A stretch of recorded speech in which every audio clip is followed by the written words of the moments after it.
Uy, may transfer daw. Yung transferee. Mahirap lang daw pamilya nun.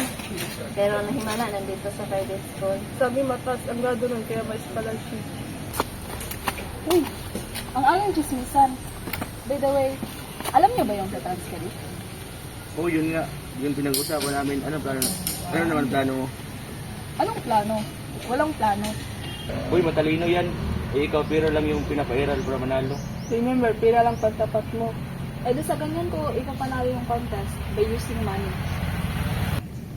Oy bro, alam niyo na ba yung tungkol sa contest?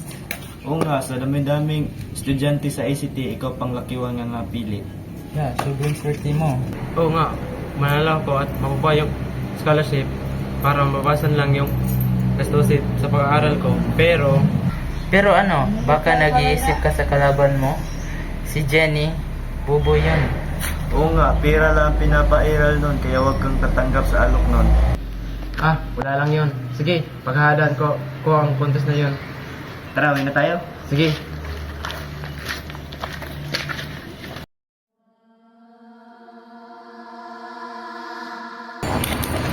Uy, ikaw pala yung transferee? Oo, ako nga pala yung bagong transferee. Ang pangalan ko pala ay Jeremy. Nice to meet you. By the way, I'm Jenny. Nice to meet you too.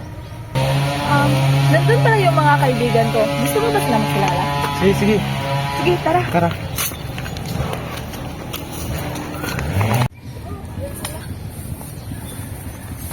Tara.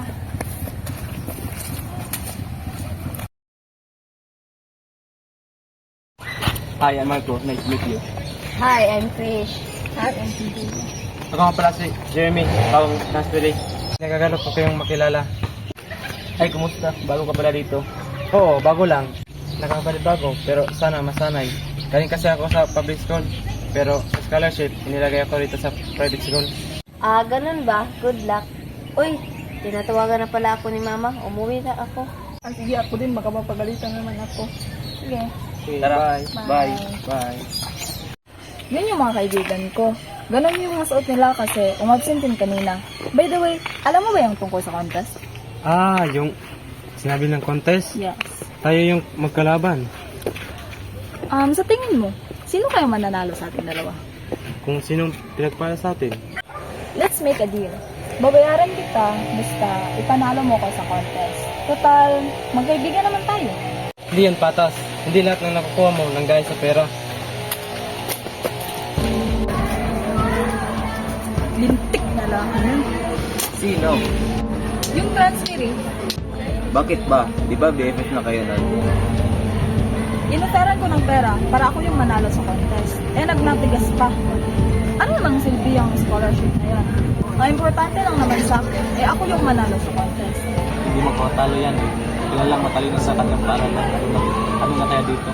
Kaya nga dito yan sa private school, para magtuturo siya ng mga scholarship. Kung ayaw niya sa offer mo, may kilala akong pwedeng tumulong sa'yo. Basta ikaw na bahala magbayad. Ano, deal?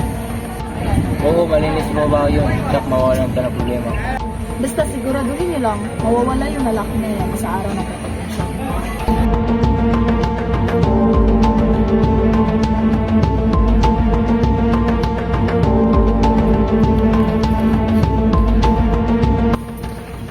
Uy, Kas, punta kaya tayo sa bahay nila Lola at Lolo. Yung luma?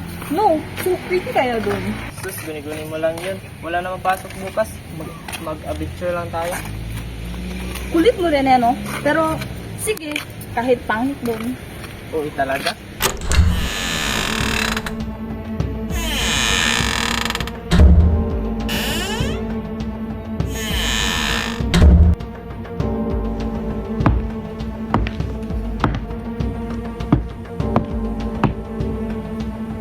KJ, where na you? Sabi mo dadating ka ng hapon. Sorry, Jen, hindi ako matutuloy ngayon. May importante kasi akong lakad. Bukas ng umaga ako pupunta.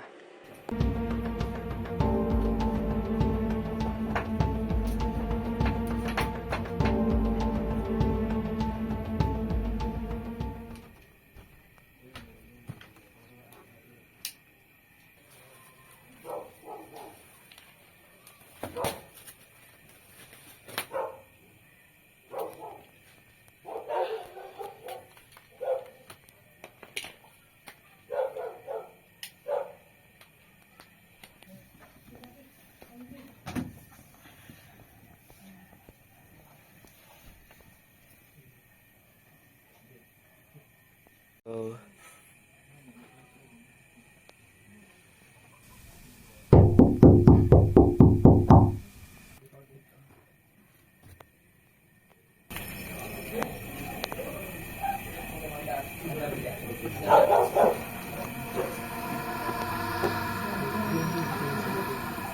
Jay.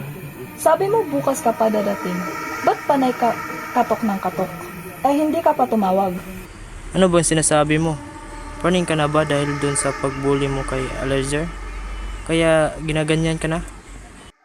Huwag mo nga akong takutin or i-prank. Makatulog na ulit. Baka guni-guni ko lang yun.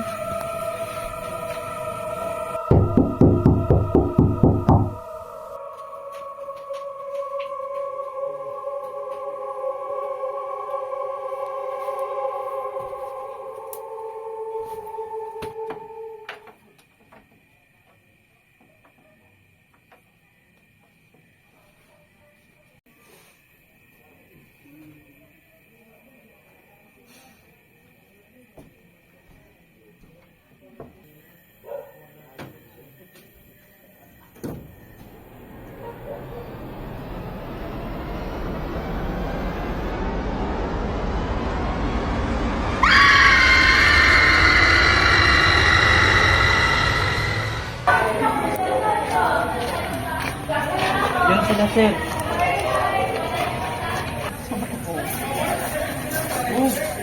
Miss Jeannie, pwede ba kitang makita sa office? Bakit, sir? Ano ba kasalanan namin? Di ba kayo yung nagplano kay Jeremy ay pawalan niya sa araw ng contest? Pruweba ka ba? Huwag kang magbintang. Oh, saksi ako. May video ako nung nag-usap-usap kayo kay Jason. Maraming salita. Sa opisina lang tayo mag-usap.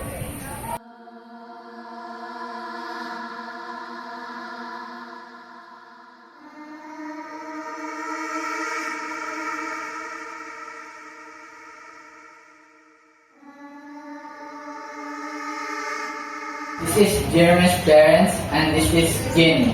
And now we will discuss the accident that happened before the event. And now I will let you talk to the student. Bakit niyo yung ginawa? Mabait at masipag na bata si Jeremy. Bakit niyo yung ginawa? Di ba pera lang yung habol nyo? Eh, hindi pa tinanggap ng anak nyo. Hindi lahat kinukuha lang sa pera. Dapat din magsumikap. Nasa hospital ngayon ang anak ko at wala pang balay. May nakakita sa kanya sa lumang bahay na walang balay. Sorry to hear that, Hope. Pero, Jenny, tell the truth now para hindi na lumaki ang gulo. Yun na nga po. Inuparan ko ng pera yung anak nila. Pero nag-attitude pa. Para ano? Para manalo sa contest? Para sa Lacheng scholarship na yan? For poor? Mahirap lang kasi kami kaya kailangan namin ang scholarship na yon para mabawasan ang bayarin sa school ni Jeremy. Masipag si Jeremy kaya gusto niyang mapasaya kami at gusto niyang manalo. Miss Jenny, because of that, I will request your parents na transfer ka. Kasi marami ka ng records of guidance. Hindi pwede!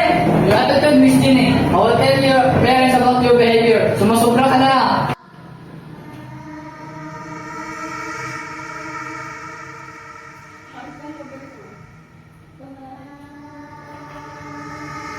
And parents of Jeremy, I'm sorry to hear that na nasa ospital na ang anak niyo. At sana hindi na yung maulit na ganitong sitwasyon. Salamat at sana hindi na mauulit ang pagdidiskriminasyon ng buhay ng isang tao.